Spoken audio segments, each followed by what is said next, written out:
करने का एक व्यायाम है ये, और व्यायाम योगाभ्यास सब लोग करते हैं।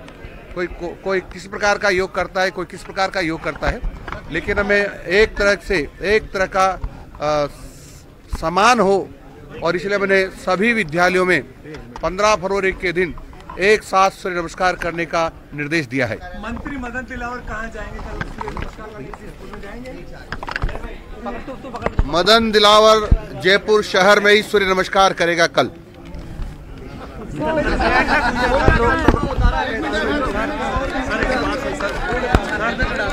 शिक्षा मंत्री मदन दिलावर को आप सुन रहे थे, वो कह रहे हैं कि जयपुर में ही सूर्य नमस्कार वो करेंगे। दरअसल ये आदेश पारित किया गया है कि कल से सूर्य नमस्कार आयोजित हो। कल वर्ल्ड लेवल पर रिकॉर्ड बनाने की भी तैयारी यहां पर शिक्षा विभाग की है, और ऐसे में शिक्षा मंत्री मदन दिलावर इसी बारे में जानकारी देते हुए।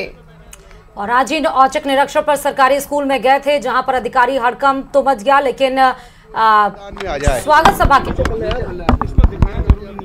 भारतीय जनता पार्टी की बढ़ती हुई ताकत को अब कोई रोक नहीं सकता है, क्योंकि पूरे देश की जनता जो 140 करोड़ है, उनमें से अधिकांश का आशीर्वाद भारतीय जनता पार्टी को प्राप्त है, और जहां इतना बड़ी संख्या में आशीर्वाद होता है, वहां भारतीय जनता पार्टी की बढ़ती हुई ताकत को कोई नहीं रोक सकता।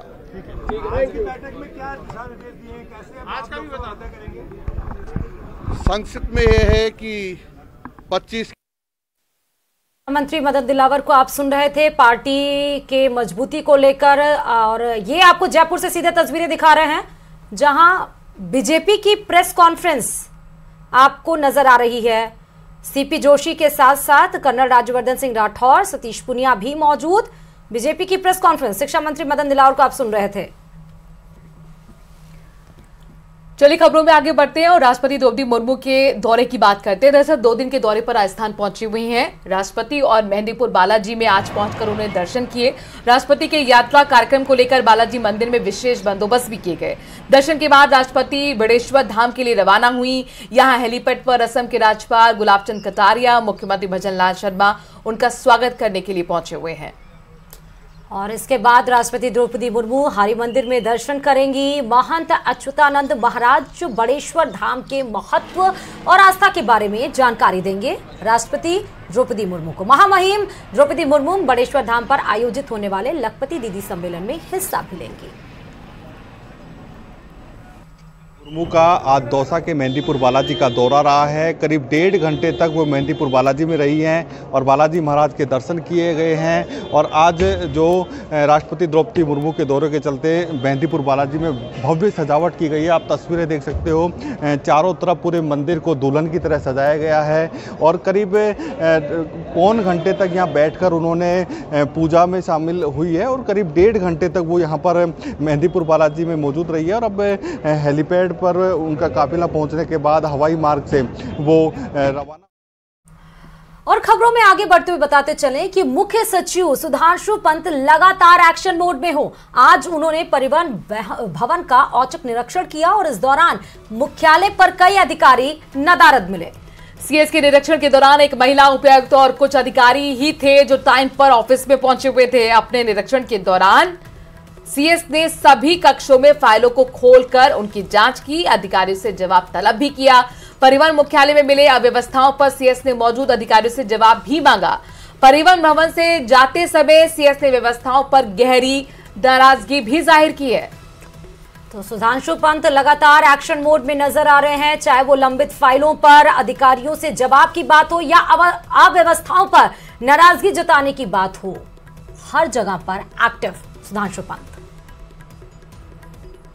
देखिए, प्रधानमंत्री जी और मुख्यमंत्री जी दोनों का स्पष्ट विजन है और संकल्प है कि राजकीय कार्य त्वरित गति से, पूर्ण पारदर्शिता से और संवेदनशीलता से निपटना चाहिए। बहुत बड़ा सरकारी तंत्र है, उसमें विभिन्न विभाग होते हैं, कार्यालय होते हैं। कुछ जैसे ये है राज्य स्तर का कार्यालय है, कुछ जिले स्तर के होंगे, कुछ उससे भी नीचे गांव स्तर के होंगे। तो सभी सरकारी तंत्र ऊपर से नीचे तक जब गतिशील होगा तो संपूर्ण, जिसे हम कहते हैं गुड गवर्नेंस, स्थापित हो पाएगी। अगली खबर जयपुर से ही है, जहां पर दिन दहाड़े लूट की वारदात को अंजाम दिया गया है। ये लूट की वारदात एक युवती और इसके 2 साथियों ने की है। कार में सवार तीनों बदमाशों ने दिन दहाड़े दोपहर 12 बजे तख्ते शाही रोड पर एक व्यापारी को टॉयलेट करते वक्त निशाना बनाया। उससे मारपीट के बाद स्कूटी की डिक्की में रखे करीब 4.25 लाख रुपए का भरा हुआ बैग लूटकर भाग निकले। और वारदात के महज 3 घंटे में पुलिस ने सीसीटीवी फुटेज के आधार पर पीछा कर तीनों बदमाशों को धर दबोचा है। उनसे लूटी गई रकम का ज्यादातर हिस्सा बरामद कर लिया। पीड़ित मोती डूंगरी गणेश मंदिर में दर्शन कर मानसरोवर में बहन को रुपए देने जा रहा था, तभी इस वारदात को अंजाम दिया गया था। और धौलपुर के मलिकपुर गांव में हुए 2 पक्षों में खूनी संघर्ष की आपको कहानी बताते हैं। दरअसल पुलिस अब तक एक्शन नहीं ले पाई है। आरोपियों की गिरफ्तारी नहीं होने से पीड़ित परिवार ने जिला कलेक्टर को शिकायत पत्र देकर कार्रवाई की मांग की है। वहीं जिला कलेक्टर ने मामले की गंभीरता को देखते हुए पुलिस को कार्यालय पर ही बुलाया। सीओ सिटी सुरेश सांखला को मामले में उचित कार्रवाई करने के निर्देश दिए। बड़ी खबर आपको इस बीच में बता रहे हैं, जेपी नड्डा गुजरात से राज्यसभा उम्मीदवार घोषित किए गए हैं। बड़ी खबर आपको इस बीच में बता रहे हैं कि जेपी नड्डा को गुजरात से राज्यसभा उम्मीदवार घोषित किया गया है। 25 फरवरी को राज्यसभा का चुनाव बड़ी हैपनिंग आज के दिन में हो रही है, जहां कांग्रेस से राजस्थान में उम्मीदवार के तौर पर सोनिया गांधी ने अपना नामांकन दाखिल किया, तो बीजेपी से बड़ा चेहरा जेपी नड्डा को गुजरात से उम्मीदवार के तौर पर राज्यसभा में चुना गया है। जेपी नड्डा गुजरात से राज्यसभा के उम्मीदवार होंगे, ये जानकारी निकलकर सामने आ रही है। इस वक्त की बिग ब्रेकिंग बड़ी खबर अपने दर्शकों को दे दें कि जेपी नड्डा, जो कि बीजेपी के राष्ट्रीय अध्यक्ष हैं, गुजरात से उन्हें राज्यसभा चुनाव बीजेपी लड़वा रही है। राज्यसभा के उम्मीदवार के तौर पर उनकी घोषणा हुई है। जेपी नड्डा राज्यसभा चुनाव लड़ते हुए नजर आएंगे। अपने दर्शकों को बता दें कि आज ही सोनिया गांधी ने राजस्थान से राज्यसभा चुनाव का नामांकन भरा है। और देखिए, बीजेपी के भी प्रत्याशियों के ऐलान यहां पर हो रहे हैं। जेपी नड्डा गुजरात से राज्यसभा उम्मीदवार के तौर पर नामांकन भरेंगे। तो राज्यसभा चुनाव से जुड़ी हुई इस वक्त की बिग ब्रेकिंग अपने दर्शकों को दे दें। जेपी नड्डा गुजरात से राज्यसभा उम्मीदवार घोषित किए गए हैं। बीजेपी के राष्ट्रीय अध्यक्ष हैं और लगातार किस तरह से रणनीति बनानी है इसको लेकर वो चर्चा करते रहे हैं। अब वो राज्यसभा चुनाव लड़ते हुए नजर आने वाले हैं। गुजरात से वो नामांकन दाखिल करेंगे। जेपी नड्डा को लेकर बड़ी जानकारी मिल रही है। राज्यसभा चुनाव से जुड़ी हुई इस वक्त की बिग ब्रेकिंग बड़ी खबर अपने दर्शकों को दे दें कि जेपी नड्डा गुजरात से राज्यसभा उम्मीदवार होंगे। और जैसा कि बीजेपी में ये दस्तूर रहा है कि एक शख्स 2 पद की जिम्मेदारी नहीं संभाल सकता है, इसका मतलब ये है कि अगर गुजरात से राज्यसभा के उम्मीदवार के तौर पर जेपी नड्डा को उतारा जा रहा है तो सवाल यहां पे खड़ा होता है, फिर बीजेपी का राष्ट्रीय अध्यक्ष कौन होगा? जब 2-3 महीने लगभग बाकी रह गया है लोकसभा चुनाव में, तो लोकसभा चुनाव में जिस तरह बीजेपी दम भर रही है कि 400 पार और राष्ट्रीय अध्यक्ष होते हुए बीजेपी को बहुमत से, पूर्ण बहुमत से 2019 में राष्ट्रीय अध्यक्ष जेपी नड्डा के नेतृत्व में ही बीजेपी ने इतिहास रचते हुए दूसरी बार सरकार कायम किया था। और तीसरी बार जैसा कि कहा जा रहा है बीजेपी का कार्यकाल और तीसरे कार्यकाल में बड़े काम कर सकती है, उसमें राष्ट्रीय अध्यक्ष फिर कौन होगा?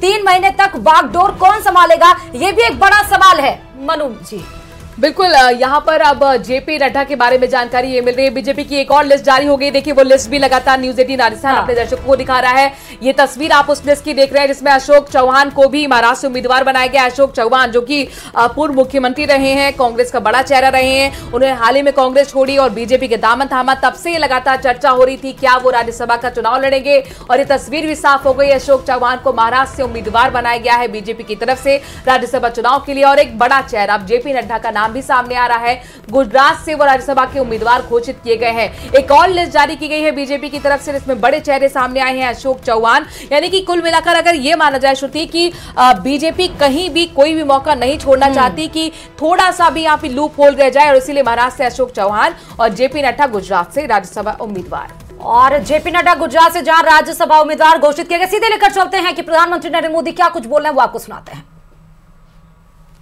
कि आज हम फिनटेक में डिजिटल बहुत आगे निकल गए हैं। हमने विमेन लेड डेवलपमेंट, हम भारतीय महिलाओं का आर्थिक, सामाजिक और राजनीतिक